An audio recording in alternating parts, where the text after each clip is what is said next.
There's a strange pattern in human behavior that almost nobody talks about. The person who needs the least in a room is always the most feared and the most respected. Meanwhile, the person who wants approval, who wants love, who wants to be seen as successful, becomes invisible within minutes, no matter how hard they try. You've felt this. You've watched someone walk into a room with nothing to prove, and you felt it immediately. That quiet gravity they carry. And you've probably also been on the other side, needing something from someone and feeling yourself shrink because of it. The question is why? Why does needlessness command power? And more importantly, what does it cost to become that man? Because here's what nobody tells you.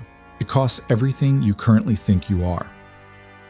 Stay with me, because by the end of this video, you'll understand why the Stoics treated this not as a strategy, but as the only real freedom available to a human being. Section 1. The invisible leash. Watch how people behave when they want something.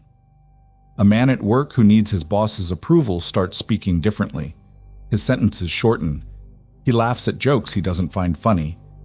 He checks his boss's face after every statement, scanning for the verdict. He thinks he's being strategic. What he's actually doing is handing over the remote control to his own nervous system. This is the first thing to understand about need. Need is a leash. But here's the part most people miss. The other end of that leash isn't held by the person you need. It's held by you. You attach it. You pull it. You feel every jerk of it. Epictetus understood this 2,000 years ago, and he understood it from the bottom of society. Born into slavery, beaten, powerless in every external sense. And yet this man wrote that no one can harm you without your cooperation, that your suffering is manufactured in the space between what happens and what you demand should happen. He wasn't offering comfort. He was describing a mechanism. Every desire you hold for something outside your control is a contract you've signed, giving another party the legal right to disturb you. Your boss holds that contract. So does your ex. So does your mother. So does the stranger whose opinion of you matters more than you'd ever admit out loud. Now ask yourself honestly, how many contracts have you signed? And here's where it becomes uncomfortable, because the answer isn't 5 or 10. For most people, it's closer to 50. Approval, reassurance, certainty, fairness, being understood, being remembered. Each one feels harmless on its own. Together, they form a cage so familiar you've stopped seeing the bars. But there's a deeper layer to this, and it changes everything. Section 2. Need is not desire. Here's a distinction the modern world has completely erased. The difference between wanting something and needing something. Wanting is an orientation. You want to build a business, write a book, find love. Wanting moves you forward. It has direction, energy, even joy in it. A man who wants things is alive. Needing is different. Needing means your sense of self depends on the outcome. When you need the business to succeed, failure doesn't just cost you money, it costs you identity. When you need her to stay, her leaving doesn't just break your heart, it erases you. Seneca saw this clearly, and he wrote about it with unusual precision. Wealth, he said, is not having much. It's wanting little. Read that again slowly. He wasn't praising poverty. He was pointing at the arithmetic of the soul.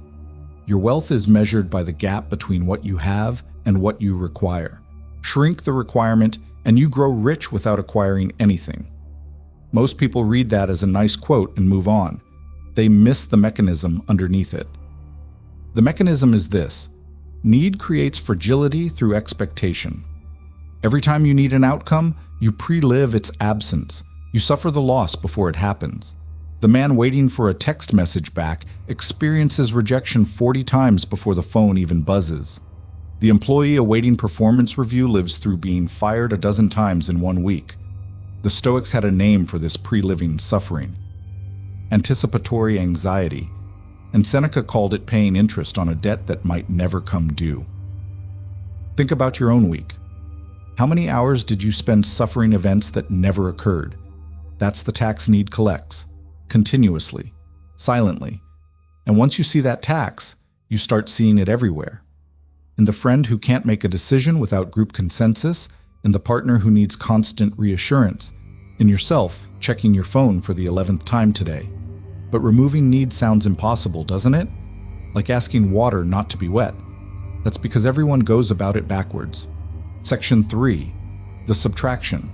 Nobody attempts. When people try to become less needy, they do it through addition.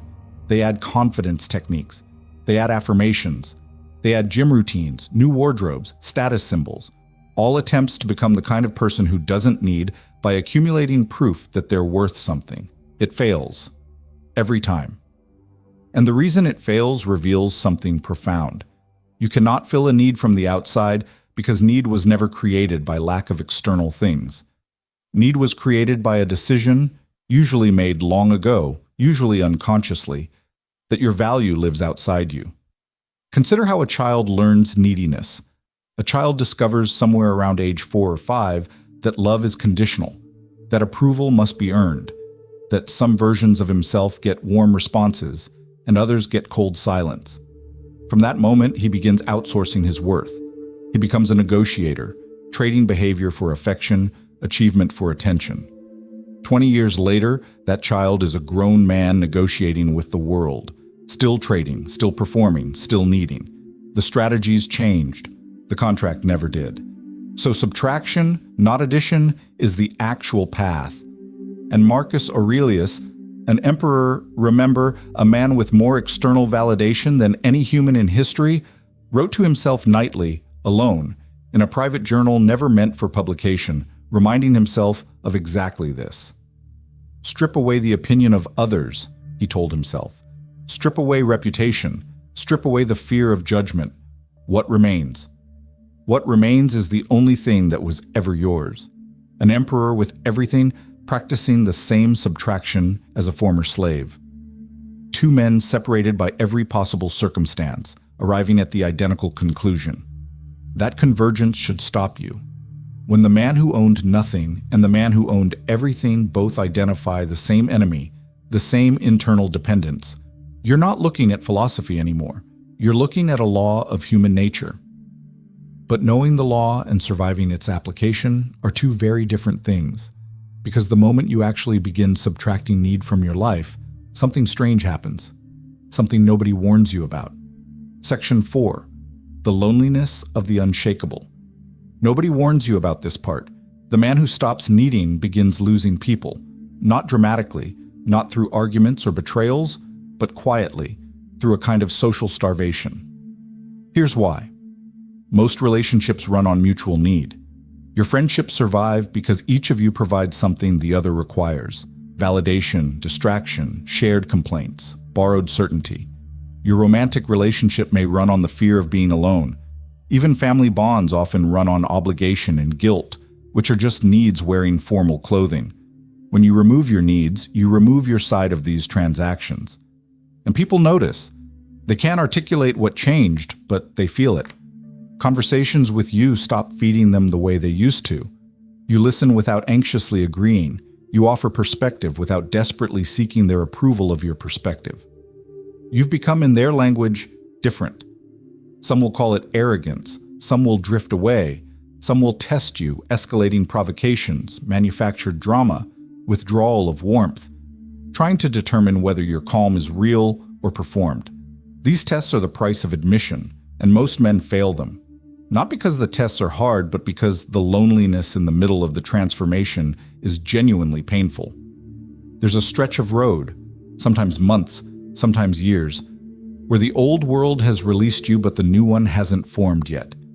You stand between identities. The needy man is dead. The unshakable man isn't fully born. Was it anger? No. Something quieter. Something that required more than anger ever could. The willingness to be misunderstood indefinitely. And here's the twist that separates those who make it from those who turn back. The men who fail are the ones who became needless in order to gain something: respect, attraction, power. They subtracted need as a strategy, which means they still needed. They just needed a subtler prize. Their leash was shorter, but it was still a leash. The ones who succeed wanted nothing from the transformation itself. They simply refused to keep living as a hostage. Hold on to that distinction because it leads directly to the deepest layer of all, the one almost nobody reaches. Section 5. What need actually is. Now we arrive at the revelation that reframes everything. Need is not an emotion. Need is not a weakness of character. Need is a case of mistaken identity. Follow this carefully. Every need you have, for approval, for certainty, for control, for love, carries an implicit claim: I am incomplete without this. That claim is the entire engine of neediness.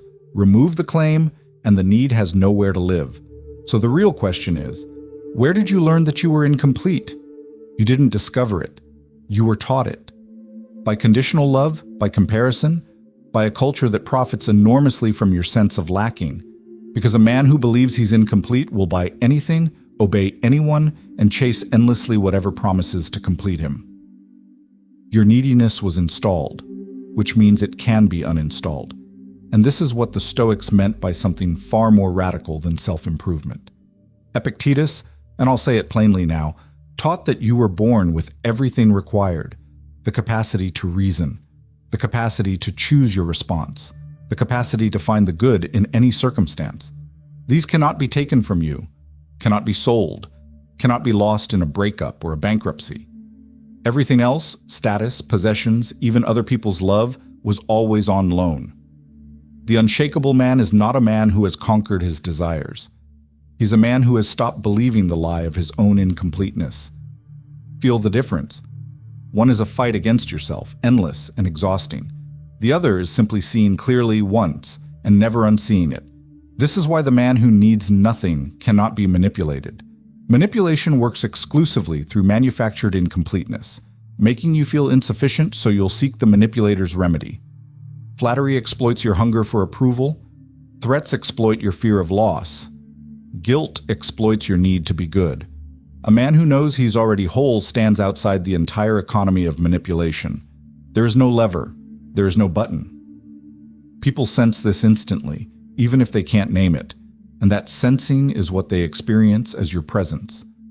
But there's one final consequence of this understanding, and it's the strangest of all. Section 6. The paradox of getting everything. Here's the irony that closes the loop. The man who needs nothing receives more than the man who needs everything. This isn't motivational folklore. It's observable everywhere once you look. People trust him faster because neediness reads as hidden agenda and its absence reads as safety. Women are drawn to him, not because he performs indifference, but because his attention is a gift rather than a transaction. He's present because he chooses to be, and choice is the rarest form of devotion. Opportunities come to him because desperate men repel opportunity the way fear repels luck. Everyone can smell the scarcity, and nobody wants to hand anything valuable to a man who might collapse under it. He gets everything precisely because he can lose everything without dying. But understand this correctly, because it's where most people corrupt the teaching. The goal was never the rewards. The man who becomes needless in order to attract women, win respect, or gain leverage has smuggled need back in through the basement door. He's now needy for the fruits of needlessness, perhaps the most refined form of captivity there is. No, the rewards are a side effect, like health being a side effect of living well. Pursue them directly and they vanish. Forget them entirely and they arrive uninvited. Marcus Aurelius ruled the most powerful empire on earth while writing reminders to himself that fame is ephemeral, that praise is noise, that even legacy is beyond his control. He held everything with an open hand, and that open grip is exactly what made him impossible to destabilize. The empire could fall. He would remain. That is the final shape of this truth. Unshakability was never about becoming strong enough to withstand loss. It was about realizing there was never anything to lose, because everything external was never truly yours to begin with. What remains when you release the loan? Only what was always yours: judgment, choice, character. The quiet, untransferable core of a man who answers to nothing outside himself. The storm and the man.